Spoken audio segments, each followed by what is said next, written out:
What's up, shellheads? We're back with Annihilation Earth part two of our discussion for this podcast. Like I said, today we're going to be talking about Annihilation Earth part two, more like Annihilation Feels part two. Ariane here, my lovely co-host, is going to give you guys a synopsis of what goes down.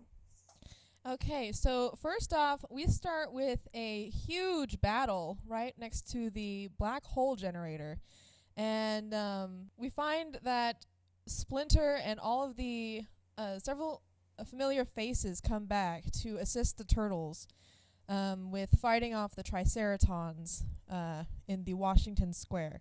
And then we start seeing our allies get caught in the little Triceraton space bubbles. And not too long after that, one of them takes Mikey off to their little spaceship planetoid.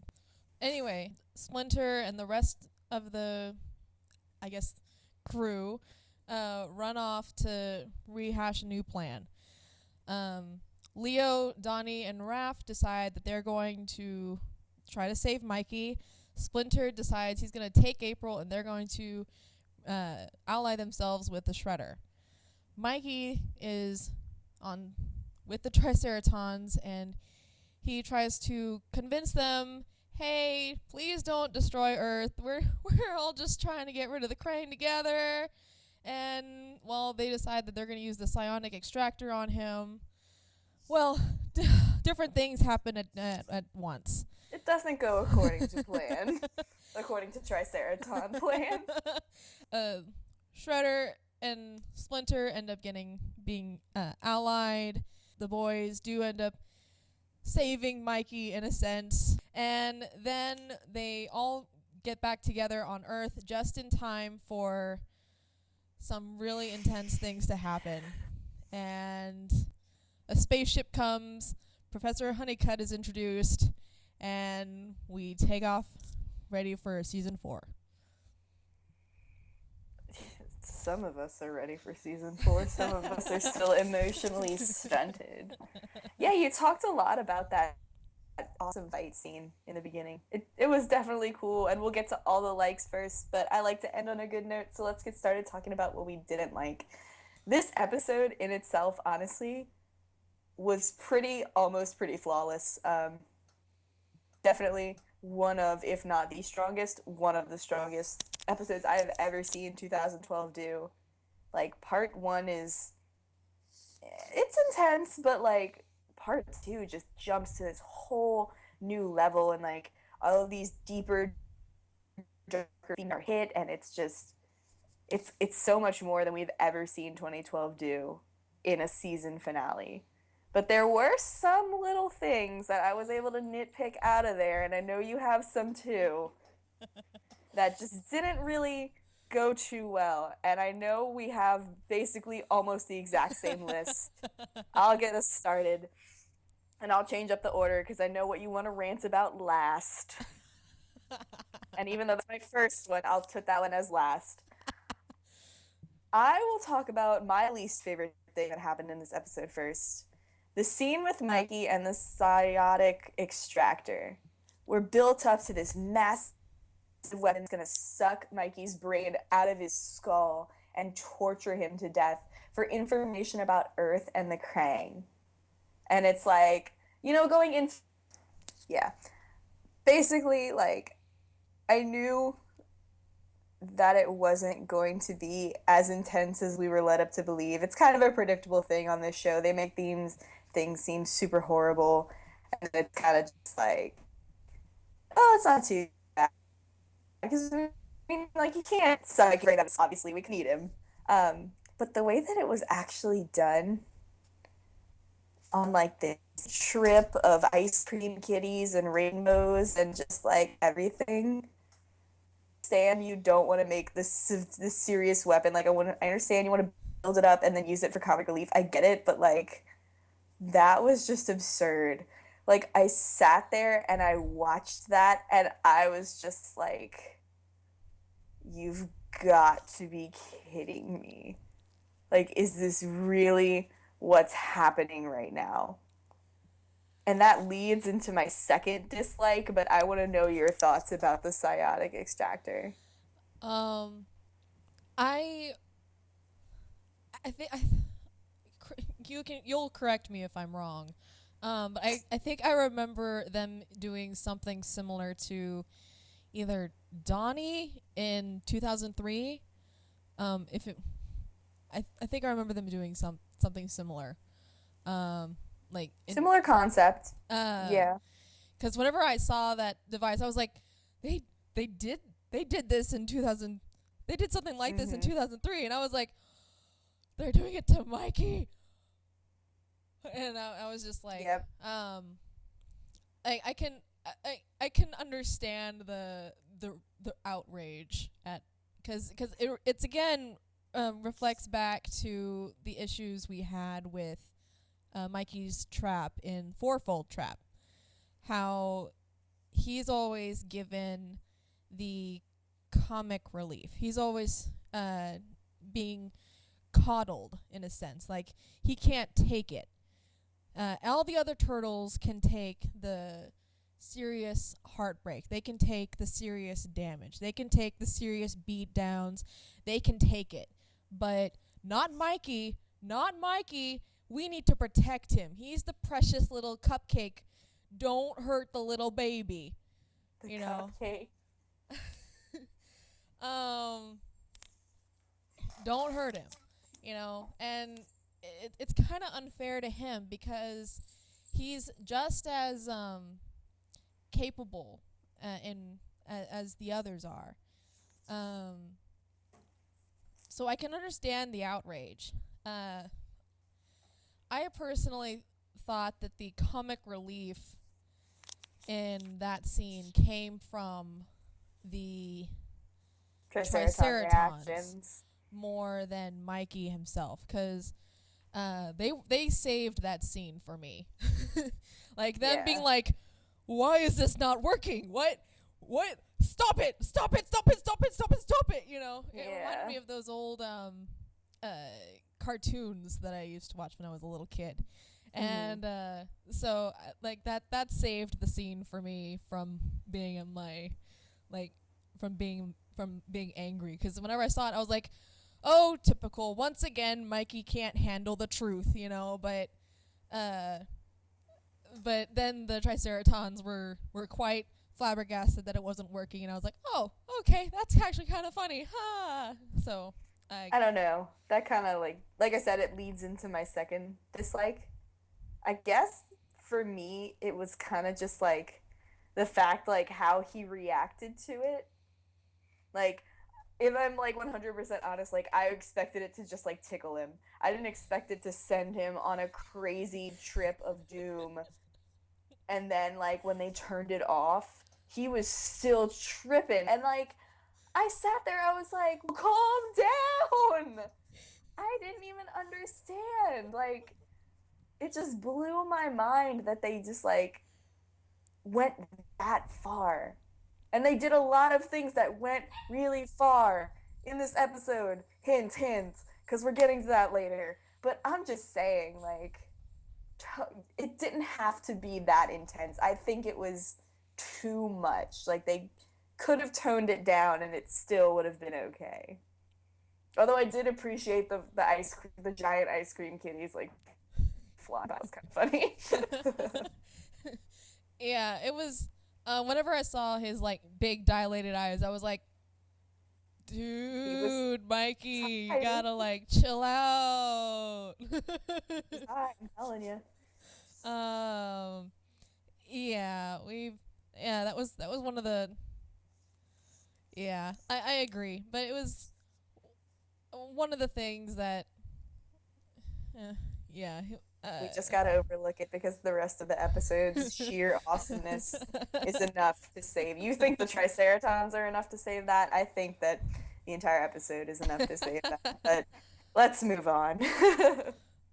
um, let's see. One of the things that I disliked was the forced emotional not the forced not the forced emotional the forced environmental message in the episode. Like I know a lot of people who are watching the show don't remember the old 90s movies that I watched when I was a kid, but I watched a lot of those 90s movies. Captain Planet. um they they were fun when I was a kid, but now I'm watching them and I'm just like, oh my gosh, can we stop talking about how bad people are? Like, yes, people aren't perfect, but for crying out loud, let's stop putting ourselves down. Goodness. Yeah. I don't know. I thought we had plenty of I thought we already had our environmental episodes uh, in the season, and seeing that little quip of I think Morzan, is that his name? I can't remember his name. The Triceraton commander being like, they don't need our they don't need our sympathy Are you because talking they're about Mozart? Mozart. Morzan. I Mozart. I was, got most of the letters right. you did, and I was trying to say that, but like in my head, all I could do was flash back to the last episode dinosaur scene in sewers, and when Raph gave him like that fake name, Commander Zoraf. Like, Zoraf, that guy um, was, and then you said but Commander, and I was like, oh, that guy. Sorry. but anyway, he was uh but when he was saying that they erode their ozone and they don't even need mutagen to do it, I was just like, oh, First of not all, again. does mutagen erode ozone layers? Is that another effect of the mutagen that we have not seen? Can you mutate the ozone layer? I don't know. Can you? She'll I see just that happen. It's gonna. um. Well, I mean, it mutates everything else, so it. Yeah, mutated a car. Not even a living thing. A car. Whatever. I don't know. To me, that whole part, I agree with you. It was kind of forced in the sense that, the Triceratons originally, like, we have to blow up this planet. It's Krang infested. We have to clean up the Krang off this planet. And the only way to do that is to blow it up. And then, like, I feel like the character's defense of, we don't want them here either. We're trying to get rid of them too. You don't have to destroy the planet was enough to, like, actually thwart it. But I think the Triceratons just got desperate and they were like, well, we're proud members of the Environmental Protection Agency, actually, and this is why we're actually going to blow up the Earth, because pollution. Hashtag EPA 2015. And, like, I'm serious, that was pretty much my initial thought when I first saw the environmental issues. Buy your hybrid cars, everyone. Seriously. Even though they're going to be blown up, like, invest. Oh my gosh. While you're alive. Hint, hint. To do it. Hint, hint. Teardrop, teardrop. Oh. But, yeah, I just... environmental messages are a pet peeve of mine. Let's go on, because I know this is a similar one for us. Literally exactly the same. We go through this crazy trip. Mikey's running all over the place. Commander Mozar's like, did you get any useful information out of whatever this thing is supposed to be? And the response is literally the only thing he can think about is pizza, or cares about his pizza or whatever. I sat there for a couple seconds. Like, I paused the episode. I sat there for a few seconds in a rage. Not only because we have another forced pizza reference, but you're going to sit there and expect me to believe that Mikey, who is literally the Dimension X Krang expert of the team, who knows more about the Krang than any of the other turtles do, who understands how their things work better, and who's lived on Earth for 15 years doesn't know anything other than pizza. That is such bad word that I was so angry at that. Like, I can't even believe that they expected people to buy that or like laugh at that or anything. That is absurd. No, 2012, that is not how you write a scene. Bad. Yeah, I agree 100% with everything.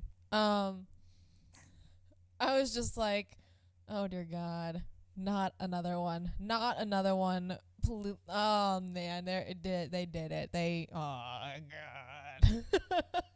I don't remember watching part one when they sucked the electricity. I thought he was going to say, how are we supposed to make pizzas? But he said TV, and I was like, oh my God, maybe he won't have a pizza reference in this 1 hour special. They did it in the worst possible way. You spoke too soon. You jinxed yourself, Carly. You Did. I jinxed need yourself. to stop the madness. Oh no, but they oh man, they, oh gosh, how do I even, how do I even, You don't. That's the thing. None of us do. see, I was even just like, they even showed that he had thoughts of Ice Cream Kitty. I was like, that's something else other than pizza. Like, you Bring know, up Ice Cream Kitty. I could have dealt with that better than I did the pizza thing. like he has thoughts of a dessert cat. Like something like, I mean, come on, like It's too repetitious at this point. Like, you can keep hashing the same pizza line and like, try to get people to laugh at it, and you can do it in different ways, but ultimately at the end of the day, you're making the same joke. And like, after season 1, when we got away from all the goofy and we started getting into the serious and the dark in season 2, pizza just stopped being funny. And I swear, if they find ways, which they will, I'm calling it now, I know they will, but when they incorporate pizza jokes into season 4, when they're in space and literally incapable of getting pizza,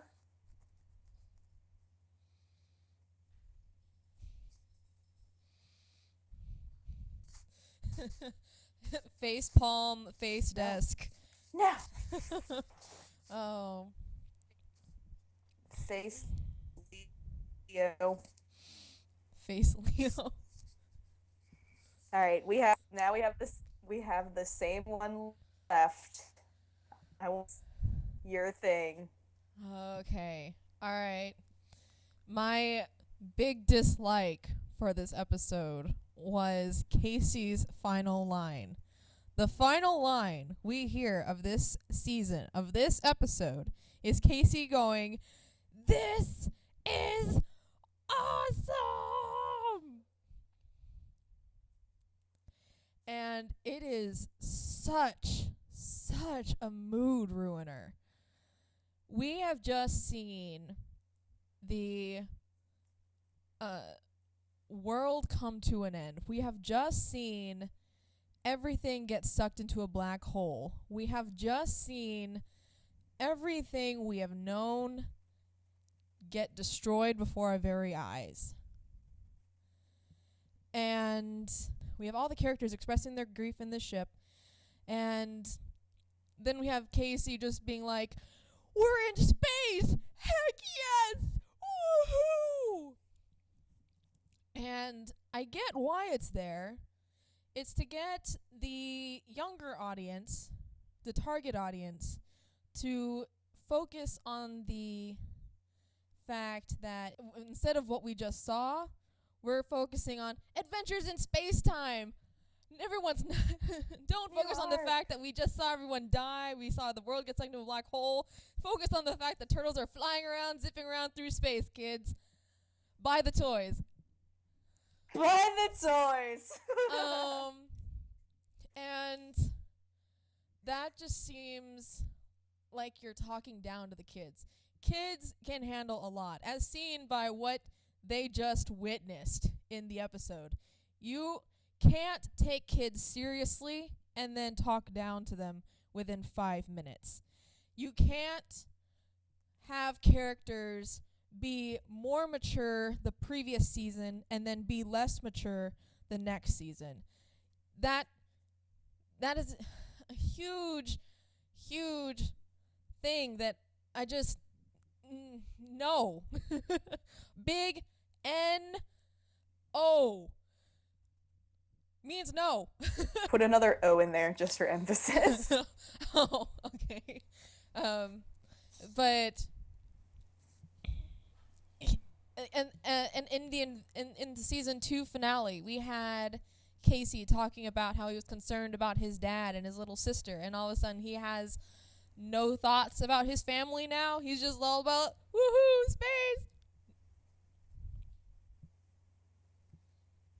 He does that a lot. It's kind of annoying when Casey, like, they're facing certain death, and Casey's always like, "This is so metal. This is so wicked. This is so awesome." I'm like, it's really not. And, like, it's not funny that you think it is at all. Like, don't do that. Ever. I could not agree with you more. And it's funny that you said, like, it's weird for characters to be more in a previous season in Demon Chair. I felt like I've seen that a lot throughout this season, where the characters have just had, especially with Leo, I feel like when Leo's voice changed, he kind of lost some of that maturity. Like, in season 2, he was dead set focused 24/7. In season 3, we see him in a barn making fun of Bigfoot. Like, he would have never done that in season 2. And, like, just all the characters throughout season 3, there are moments where it's just kind of like, what are you guys doing? I don't understand. And if I hadn't seen Casey do that before, I'd probably be more surprised, which is why it wasn't higher up on my likes list as it was your number 1. It was my number 3. But I do agree that it needs a place on this list because it was just so inappropriate. Like, you're absolutely right. It was for the target audience. It was for the kids to be like, we're in space. This is awesome. But do you really want them to be, like excited after we just watched what we watched? It was an inappropriate thing to happen. Like, season 2 ends on grief. Why can't season 3 end on grief? It's just, it was... So let's move on to oh my god moments. I have 2. How many? I only have 1, but ours might be the same, so go ahead and I go. doubt it. Mine are both quotes. Okay, mine's not a quote. Okay, I'll do one quote.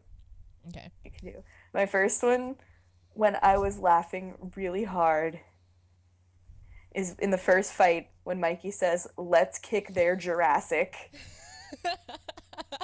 I laughed so hard at that line.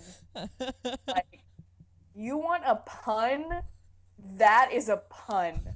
That is a textbook example of what a pun should be. Like, bravo, 20. That was brilliant. Bravo to them. That was So that was funny. a beautiful pun. It was great. So funny. No, it was not funny. It was punny, very punny. It was punny. It was the punniest moment. Oh, and it was especially great seeing like them all like just leap into action right after that. That was just like, hiya! Yeah. That was Super awesome. All right. So my oh my god moment was the fact that we saw Yoshi or Splinter get stabbed on screen. Like, holy moly. that is a powerful thing to watch. Seriously.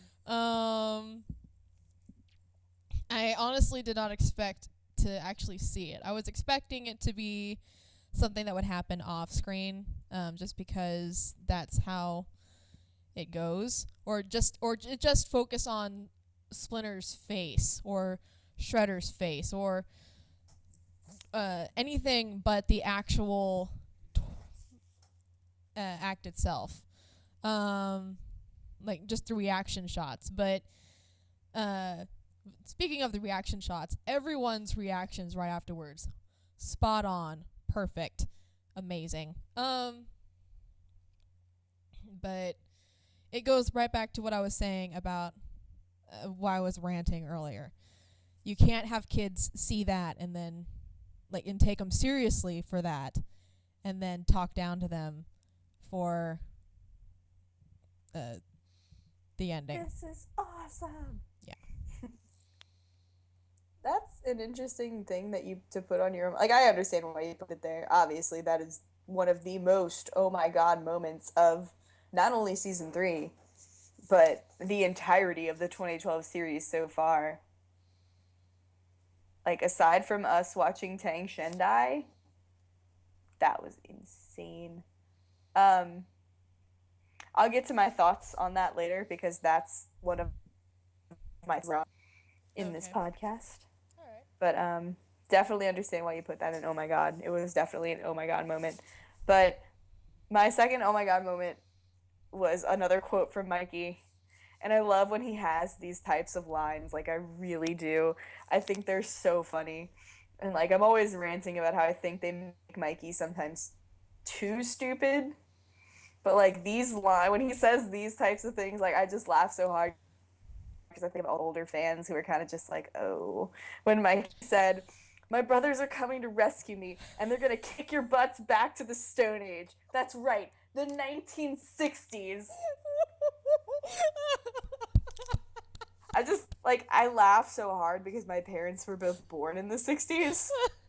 And I was like, oh my god, I'm always telling my parents that they're ancient, but, like, now I have legitimate proof that they were indeed born in the Stone Age. But, like, I love when he did that again with, like, the 70s. I don't remember. Yeah. I don't remember what episode it was. It was an episode with Bebop. Medieval Times. It was Yeah. he said the medieval times were the 1970s. 1970s. I laughed so hard at those lines. I was so glad when they stuck one in this finale. Like, perfect comic relief. That's right, son. The 1960s. And he's so, like, fired up and determined when he says it. Like, he legitimately believes that period of time is the Stone Age. Like, that is just so funny to me. Bravo to that one as well. 2012 writing. And I think it's just absolutely perfect because for people people in his generation, like it would appear that way to like if we were to go back to the 1960s, it would be like living in the Stone Age. Like, no computers, no phones, no cell phones, no Ninja Turtles. Like, it would be just so different from what we're used to, and it's just hilarious. And like, it's the most perfect thing. Mikey is the next generation. Mikey is the perfect embodiment of this generation's mentality. It's amazing. We've talked about the bad. We've talked about the oh my god. Now it's time to do my favorite part and talk about what this episode did right. Yeah. Wanna start? Yeah, sure, I'll start. One of the things I liked was Mikey when he was interacting with the Triceratons on his own. I'm always a fan of when characters can think quick on their feet to for the sake of their own survival. Like I said this in Dinosaur Scene in the Sewers, like how I liked that Raph was able to extend his own survival by thinking on his feet in the fly. I admire that in a character because I can't do that. I need to if I were in that situation, I'd be like, let me get back to you in 5 days, and then I'll have an answer for you. But I admire that in a character that can do that. So whenever I saw Mikey, whenever all the Triceratons had their guns on him, he was like, I know stuff. I know where the Krang are in Dimension X. I was like, way to go, Mikey. And whenever he was being all sassy towards them, I was really a fan of that. And I was like, go, Mikey, go, Mikey, go. Go, Mikey, go, Mikey, go. Yes. And I don't know. That was just one of the things that I really liked. And of course, that moment that you said earlier, whenever he was just like, "They're gonna kick your butts back to the Stone Age," and just everything about his interactions with the Triceratons, I just enjoyed. Yeah. Agree. I definitely liked seeing him like. That was brilliant when he knew that they wanted information about the Krang and they couldn't get it from him. Then he used that to his advantage. That was smart. That was a rare Mikey moment. And those moments must be protected at all costs. Because they are rare, they are few, and they are precious. One of my things that I liked, just because I really thought it was really funny, and it's such an overused thing, and like, so I've seen this in like so many different shows and like stories and everything. We always have that one character who's like, okay, I know what I'm doing, and then they just like screw up so bad. That is the moment when Leo, Donnie, and Raph get onto the ship to go on their rescue attempt to save Mikey. And Leo's kind of taking off, and he's like, okay, I think I finally got the hang of this. Like, super serious, dead focused. And the ship's rising, and we're like, okay, yeah, he's got this. And then it just, like, goes all over the place, scrapes against the thing, and then Leo does this little awkward, embarrassed laugh. It was just so funny to watch, and, like, I mean, for an overused joke that I see in so many different shows, they pulled it off really well. They did an awesome job with that moment. It is such a lovely trope. I love it. Especially his little like, Yeah. and I think Raph and Donnie's glare at him was pretty great too. Like they were just like, especially Raph, because he gets like motion sickness. Yeah. He was like, you, I am so mad at you right now. He like indirectly threw up on Donnie like a couple minutes later too. That was disgusting. I know, it was so gross. I was like, why? Right. I can't even. I was like, ew, it's so gross. Poor Donnie. He's gonna have to like sanitize his face for like a week, and there's no water in space. But yeah, that was pretty great. I liked that little moment of like it was really funny whenever like they were in space and like Leo was like trying to reach down for the thing like I want it so bad. I want it so bad. That's not one of my likes, but that's a continuation of what you were saying. That was definitely good. One of the another one of the things I liked was the Shredder and Splinter alliance. That was my number 2.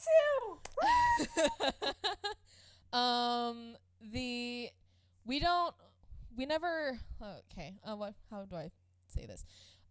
It was a glimpse into what could have been had things gone differently, been their backstory. And that's always really, really cool to see. It's like I'm a fan of like alternate universes and stuff like that. So it was really cool for me to see personally. Like I like those things.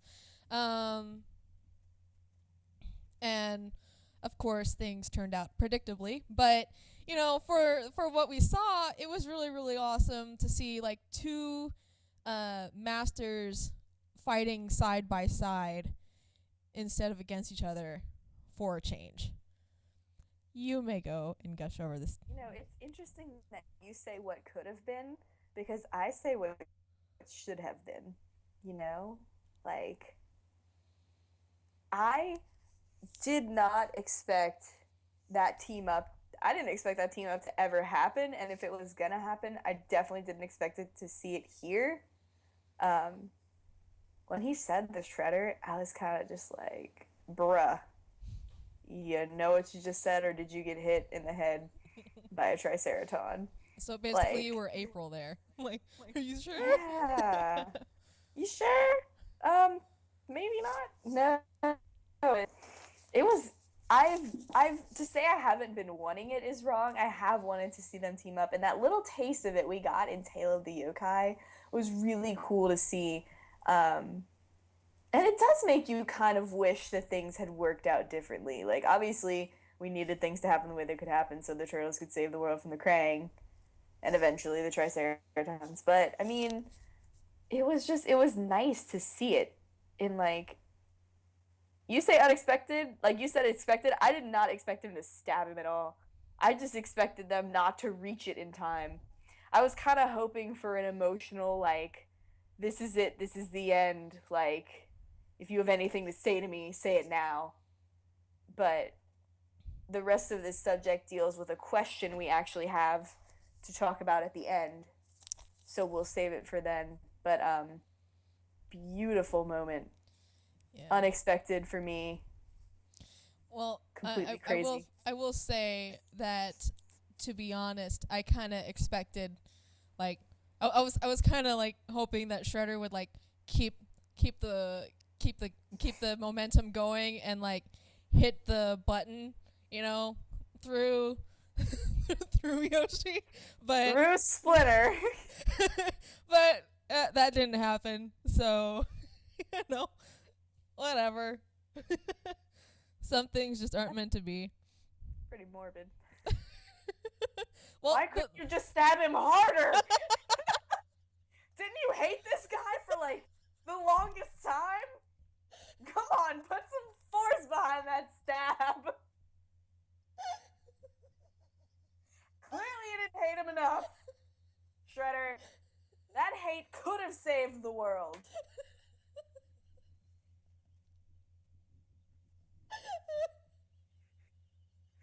That's literally a translation of what your argument just was. all right, so you go with your next like. Okay, this was why I said I'd talk about it later. This was your oh my god moment, and it's horrible to be your favorite thing to happen in this episode.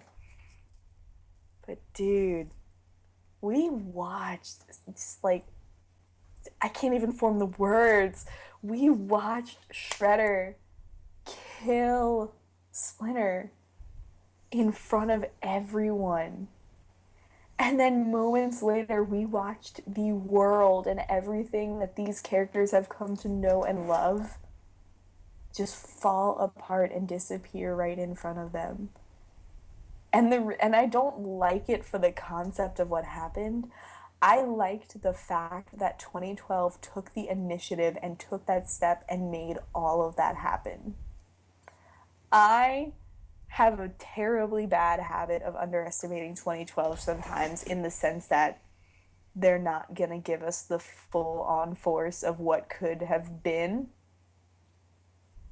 But oh my god, look at everything that we just saw happen. That was a level I thought I'd never see 2012 hit, and I could never sit here and praise them enough for what they did. Like, that was insane. And just all of the applause to 2012 for that. Good job, guys. I take back everything I said about the acid trip torture brain device that the Triceratons had. I don't, but I would. Yeah. like I said, that was my oh my god moment. And again, seeing, I I don't always expect them to go as intense as they do, but when they do, it's quite incredible to watch. So, yes. And that actually leads into my not my third dislike, my third like. Um the I really liked the few moments that we got to see of the characters expressing grief and processing what they saw. We had Leo just be like, everything's gone. And Donnie was like, the world is, oh my gosh. And April, Raph can't even speak. Raph can't even speak. Yeah. And and Mikey's just like, holy moly. And of course, he said holy pepperoni or whatever. But you know, I forgave him for that because he's grieving and that the pizza that makes him comfortable. And April was just like, oh my gosh. And a lot of people give Mikey and Professor Honeycutt flack for the hot cocoa thing. And I'm just going to say that when I don't mind it as much because I saw Professor Honeycutt as trying to do something that someone on the outside would try to do for someone who is grieving or going through a hard time. Like, you don't know what to do exactly. You're just trying to do anything you can to make it easier for the other individual. And, you know, whenever I was going through a hard time, we had a lot of people give us fried chicken. A lot of fried chicken. Like, I think we put a dent in the chicken population. So much fried chicken. The chicken stream boomed that year. Yes. We couldn't keep up with demand. So I kind of saw it as something like that. You know, the hot cocoa was something he had that he knew people liked to have whenever they were feeling down or feeling upset, and he was like, have a hot cup of hot cocoa, and Mikey was like, it's a cup of hot cocoa. Something's okay. I'll take it. And you know, everyone experiences grief differently. Everyone is different. You can't really be hard on anyone who is experiencing grief unless it starts turning into something worse. That is when you should try to step in and be more aggressive. But other than that, I think all the characters were doing what was appropriate, except for Casey. But, you know, I really loved seeing those few moments because it was so much more than we had ever seen them do. This one, it was by everyone, and it was quite a bit longer, and I think a little bit more mature. So I thought that was really great to see. And plus, we saw Mikey cry beforehand. So, and they were all like really sad and like obviously looking very heartbroken whenever they were huddled around Splinter's body. So that's the initial moments after the stabbing. They did a really really cool shot where we get to see all of the characters like individual slow motion pans when they're all like turning to see what happened and like that initial first second reaction. That was great. One thing I kind of wish they hadn't done, but it worked out okay, so it doesn't bother me too much. If I could change it, I would, but I don't need to. When they all said no, I kind of wish they all had do like 2012 is really good at doing like those split screens where we get to see all four characters at once and like divided into their own section. Like give them all like their own word. Don't just make them all scream no. You know, like Have somebody yell Splinter. Even more better, have somebody yell father. Like, Like it's their someone yell dad. dad or no or Yeah, one person yell no. Let everybody else say different stuff. Um, and this didn't make my list, but it was still a really good moment. That triggered April's really nice jolt of power, I guess you could say. I'm not the biggest fan of April's powers. I'm really not. Um, it's kind of corny that they trigger it whenever she's in like a dangerous situation. It conveniently saves them. But like this wasn't like that instance, and that I just I really again it amplifies the sheer emotion of what we and the impact of what we're seeing. so What was your absolute favorite moment of this entire episode?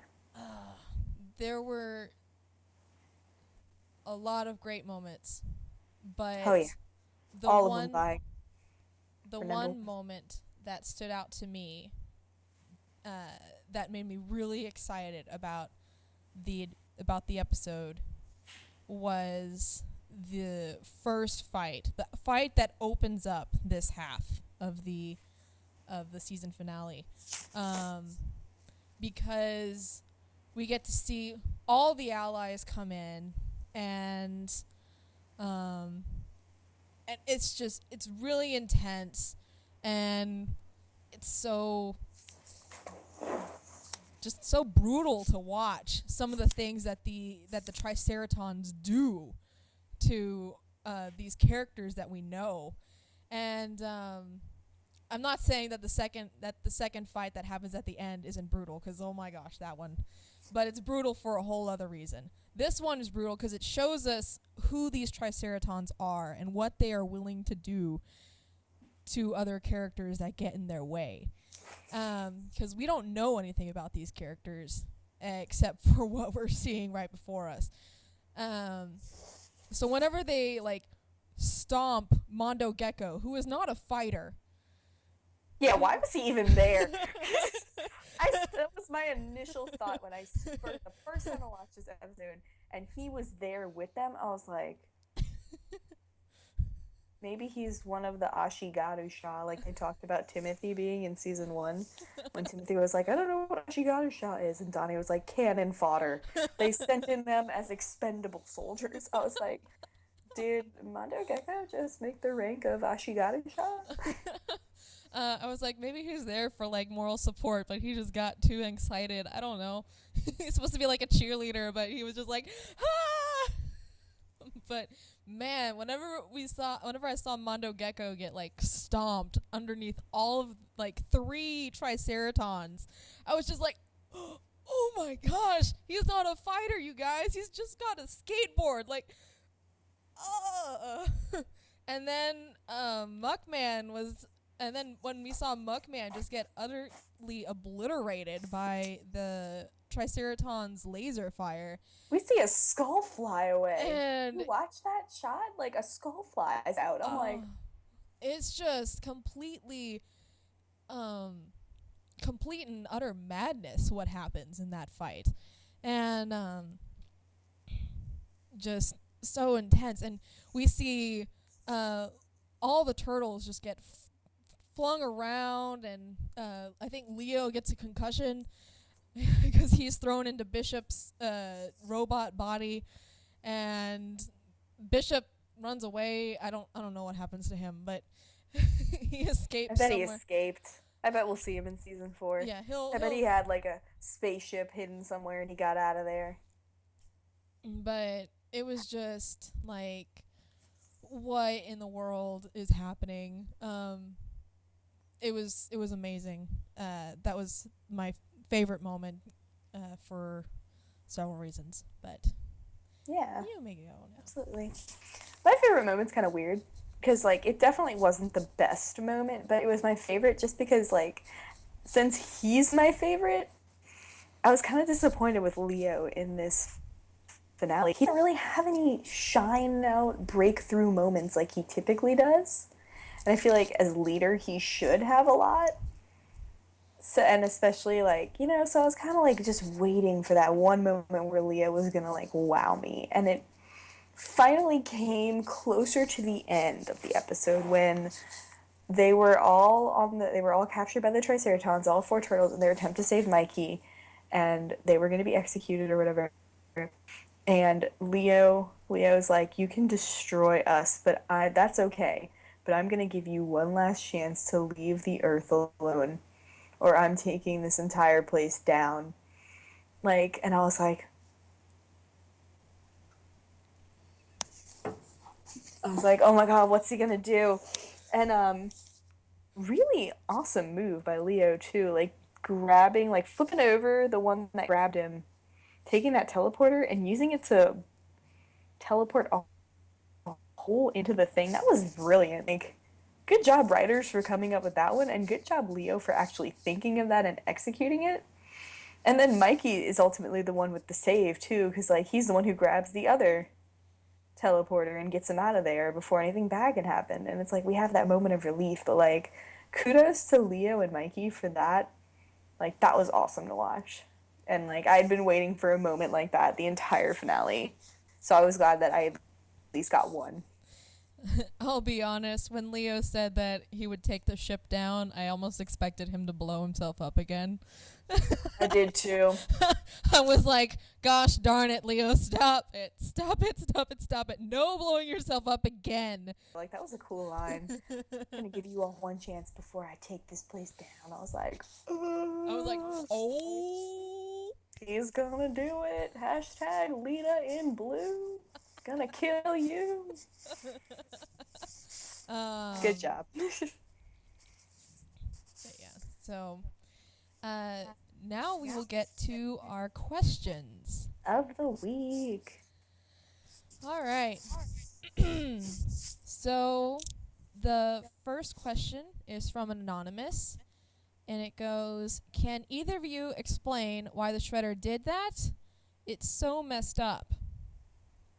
So, Karley, do you want to take that one first? For reference, what they're referring to is probably, I'm assuming, is that he basically murdered Splinter and he sacrificed the entire world to do it. You know, I'm not Shredder. I can't speak for his motives, but if I had to really try to get in his mindset, that's just how insane he is. That's how far he's willing to go to get the revenge that he thinks he deserves. And it's a beautiful, dark, strong, emotional way to highlight that insanity. And it worked out really well.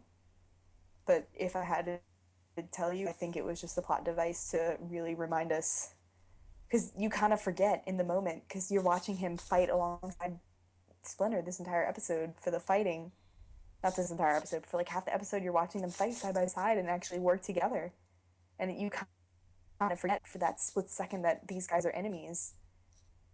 And then it's just like thrown back in your face. Like, actually, wait, remember this. Like, great way for 2012 to turn that around.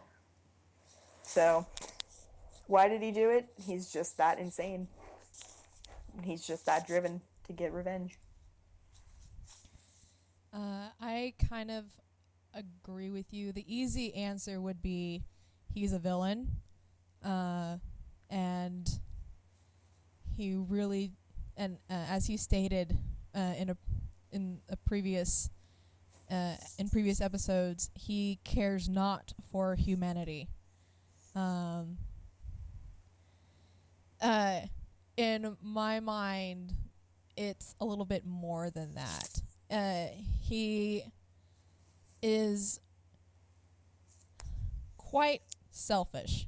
And I don't think he honestly believed April or Splinter whenever they said that Karai was still around.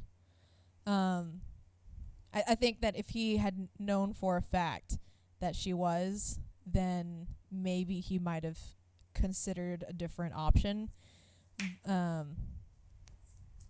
Because I think in somewhere in his deep black heart, he still cares about her. But, that's just a personal thing. As for why he decided to murder Yoshi. Well,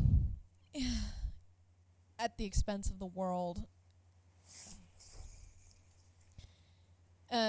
You know, he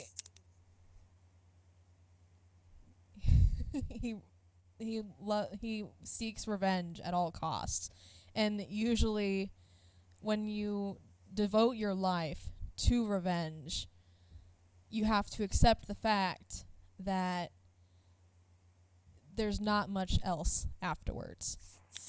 So I think maybe a part of him understood that, maybe not. There's no point in living after you lose everything else. So, I don't know, maybe he just saw fit to destroy the world after that. Who knows? We're not Shredder. We can't tell you. Thank you for the question, whoever you are. Next up from Ninja Squirtles. Which season finale did you like more? Season 2 or season 3? Carly, you want to take this one first since you're smiling? Yes, it is the answer that you think I'm going to say. Yes, it goes deeper than beyond the reason for what you think. I like season 2's finale better. Season 2 covered my all-time favorite TMNT story arc of all time. All time of all time. Like, that's how intense my love for Leonardo #1 and Mirage 10 is. I will repeat things in the sentence and not even realize until after I finish the sentence. You know, like, part of what I really loved about the finale of season 2 was that we spent the entire second season building up to it. And that is what a season finale should be. Everything should lead up to that one moment. In season 3, they hit darker and more emotional and more intense plots and points in season 3's finale for sure, but like, they gave us one episode to prepare for it. And then in itself, season 3's finale builds up to itself within itself, which is pretty amazing for something to do, but at the same time, I would have rather have gone through it like season 2. I would have rather like spent time learning this story and, you know, gearing up for this. And like, I had so much fun reviewing all the episodes in season 2 because I would point out, this is going to matter later. This is going to matter later. We're building up to this. This is going to happen because this happened. And like in season 3, I completely didn't expect the finale that we got halfway through the season. I thought it was going to be Karai, Shredder, Foot Clan based. And it wasn't. It was completely not related to that at all. It was new threat that you have one episode to get to know. Lol, have fun.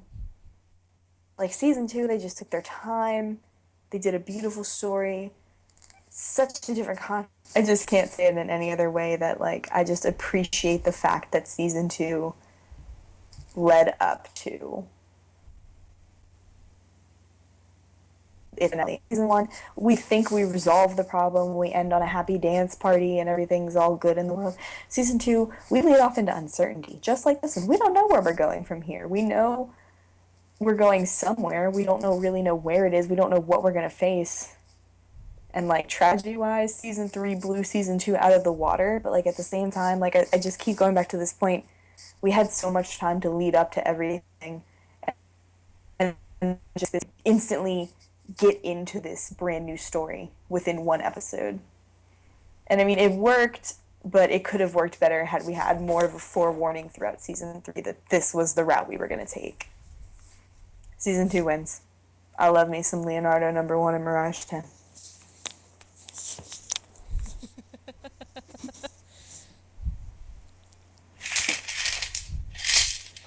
I had been leaning toward season 3 whenever I first heard of this question, but I recently rewatched season 2 just to like better get a better idea and reaffirm my answer. and it ended up changing my answer almost, basically, for a lot of the same reasons that you described. Um, the invasion basically had a whole season to lead up to the drama that we saw, the invasion itself, the conflicts. It had it had all of the elements that a season finale should have. It had the whole season backing it up. And while I give Annihilation Earth all the praise for pulling itself off in the way that it did, with only the dinosaur scene with only the episode dinosaur scene in sewers and itself to like prep us for it and to build itself up, for it to be as intense as it was. I see Annihilation Earth as more of a bridge between season 3 and season 4 than as a season finale itself. Whereas the invasion is more of a season finale to me. Like, because we know that season 4 is going to take place in space, and we needed a way to get the turtles from Earth into space. And so it was like, here, let's have an episode tying them together. And that's what Annihilation Earth is for me.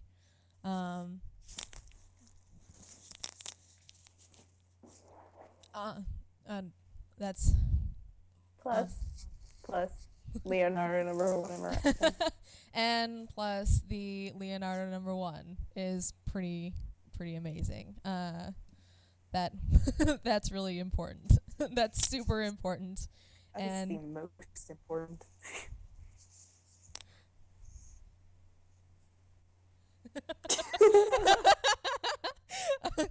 Okay.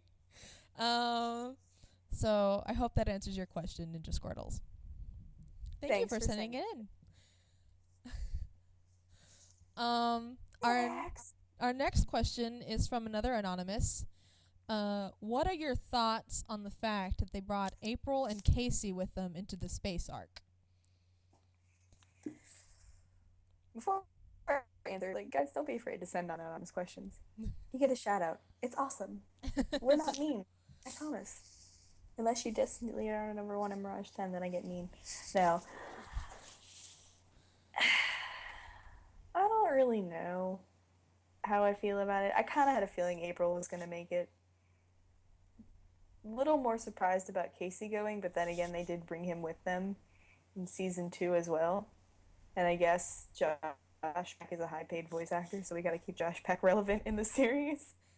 Because we're not going to see a lot of characters for what'll probably be a while. I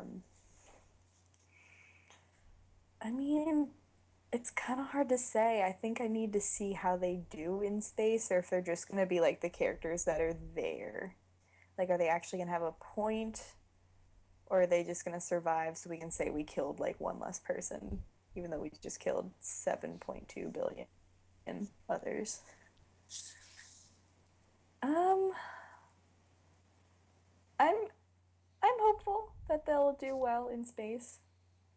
I'm kind of interested to see how Casey's going to handle himself, because in this episode we're kind of introduced to this concept that Casey's weapons might not be as strong as he thinks they are. They don't do any damage to the Triceratons whatsoever.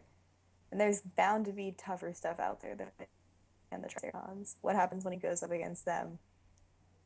It'll be interesting to see how they handle themselves. As of how I feel about them making it, I'll let you know when I can answer that other question. Well, and my first thought was it was either they were going to make it or they were going to be sucked into a black hole. 2 options. So they I think April coming along is not that big of a surprise, because she has that psychic power, and she can sense them, and that could be quite handy to have. Kind of like Rockwell, kind of like Rockwell's. If she can learn how to use it more Get on her help. demand rather than just when she's emotionally stressed. As for Casey,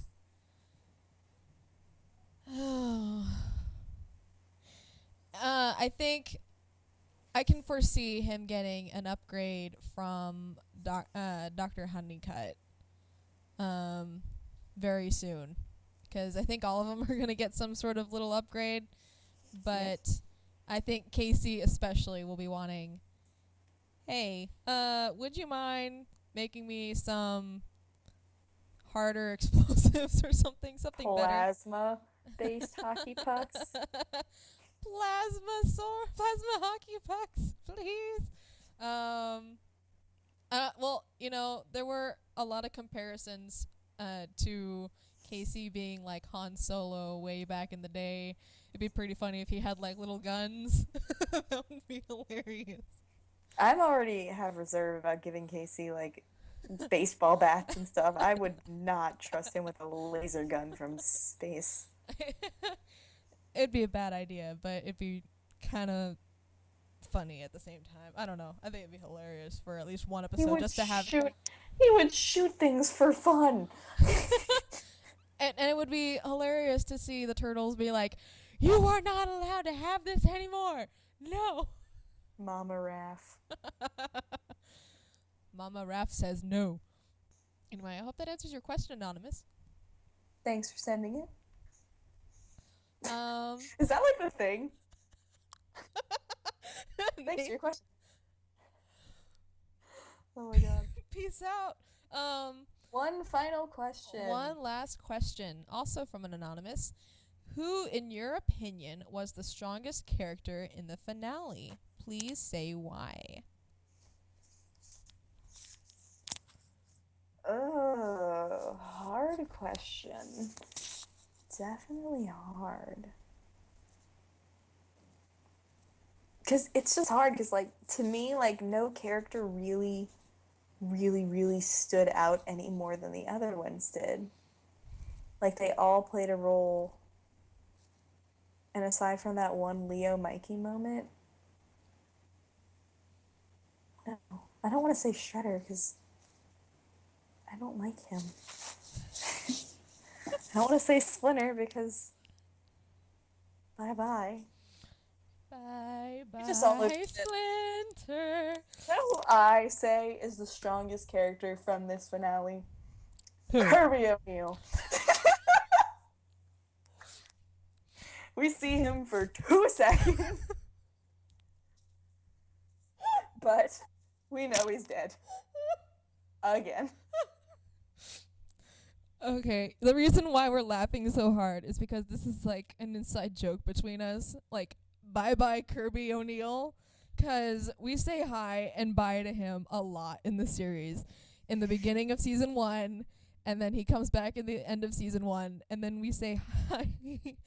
We say bye in the beginning of season 1, the beginning of season 2, the end of season 2, and then Middle of season 3. and then the middle of End of season 3. we say bye to Kirby O'Neill a lot, and he needs a better agent. So because his gig in this show sucks. Kirby O'Neill, you the real MVP. No, all joking aside, I don't really have a strongest character. I don't think I could pick one. Like I said, I just didn't see any moments where like any of them really just completely outshined the others. What do you say? For me, it's between April and Mikey. Probably more so toward Mikey in this one, just because he impressed me so much whenever he was up against the Triceratons. for the reasons I stated earlier, I love when a character can think quick on their feet, for just the sake of extending their own survival, increasing their chances of surviving and getting home. 'Cause I can't do that. I can't even come up with a witty comeback half the time off the top of my head. So seeing Mikey be able to do that was really really cool, and I the fact he was so on top of that, and he was so mature. He was treated very maturely for the most part, except for like one or two things here and there. I was very very proud of him. And April did very well too, but I think I'm gonna give it to Mikey for the strongest character. Yeah, April's grown a lot. And Mikey did have some good moments in this episode for sure. Life is so hard. Oh man. Well, with that, guys, we are done with season 3. This seemed like it took a really long time. Was it just me, or did you kind of get that sense too? This episode that we just recorded, or No, this entire season. yes, probably because of the several month long hiatus we took. Like, how long was that hiatus? Like 3 months? Yeah, like all summer. Like I left for Yellowstone and we didn't see any new episodes like until like the very end of my Yellowstone days. Yeah. But yeah, season 3 is done. We're in state. We have just met Dr. Zayton Honeycutt, aka the Fugitoid, a classic TMNT character, now voiced by David Tennant, the 10th Doctor. Because apparently, according to the writer's logic, we just made you guys sit through several different tragedies and heartbreaks, but we just gave you David Tennant as the Fugitoid, and he was the 10th Doctor, so that basically makes up for it. LOLC, it's season 4. No, we're off. We're left off on this promise of a wondrous journey that we're about to embark on. We're going to go on a great adventure. I really think season 4 is going to be cool. I really think we're going to see some awesome episodes. Now the writers aren't confined to New York City and standard mutants and foot ninjas. They can create whatever kind of world they want us to go to. And seeing the creative breakthroughs that these writers have had in the past, Fungus Humongous just one example of many, we're in for some good episodes. Pretty sure we're in for some great episodes. Are you excited about season 4? I am very excited for season 4. I'm looking forward to seeing how they adapt to being in space. I don't know. I just love space in general, so I'm really looking forward to seeing that. I'm really looking forward to seeing some of the designs for the aliens, the random aliens that we're gonna get to see. Like just what they come up with. I'm really looking forward to it, 'cause that's half of what makes space cool. Like, what could potentially be out there? What Water on Mars.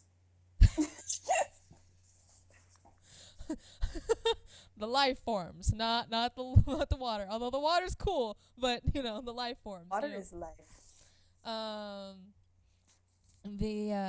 But like what life forms live out there, and what could they look like? I'm really excited to seeing what they put up.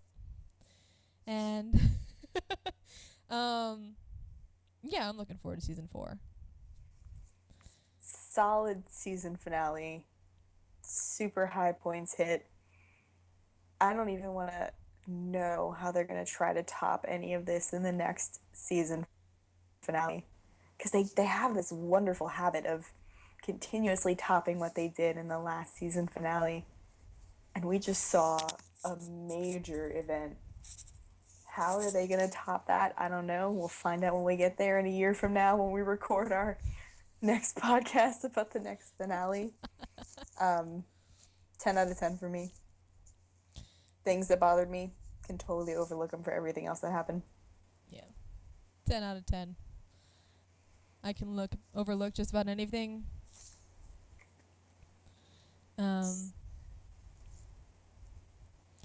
Yeah, I think that's that about concludes. It's weird to say it, but season 3 is done. We're heading to season 4. We're heading into space. Who knows what awaits us? The first episode of season 4 will be called Beyond the Known Universe. What's gonna happen? We don't know. We have to go beyond what we know to find out. Bottom. Well, based on the title, I think we're gonna be in space, zipping around. I just can't wait to see the first world they go to. I think it's gonna be crazy. Uh, I can't wait to learn more about this Fugitoid, the 2012 Fugitoid.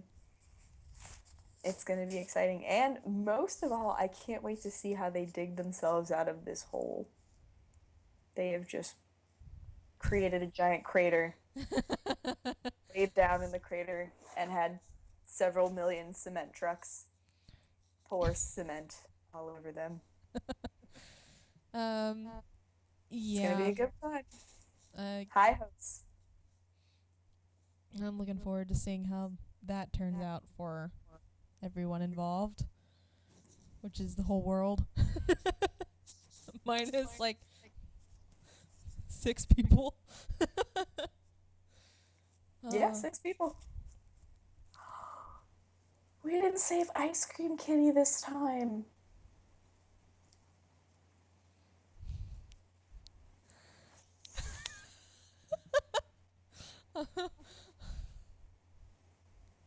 Do you need to hug your Leo? I'm about to cry. Oh my god, I need therapy now. Like, I was really upset about Splinter. I didn't even think I was this attached to the cat. Oh my god. We have to end now so I can go cry. Alrighty, guys. So that ends our podcast for Annihilation Earth Part 2. Our next episode will be covering all of Season 3 as an entirety. And then we will start taking requests. If you want to send us an episode that you liked, disliked, you want to hear our thoughts on it, let us know some way, shape, or form. Please let us know. Otherwise, we're going to start with our favorite episodes. And we'll go from there. And we will see you next time. I'm Carly. I run all things TMNT. I'm Ariane, and I run Ariane 2014. And we will see you next time. Bye. Ice Cream Kitty!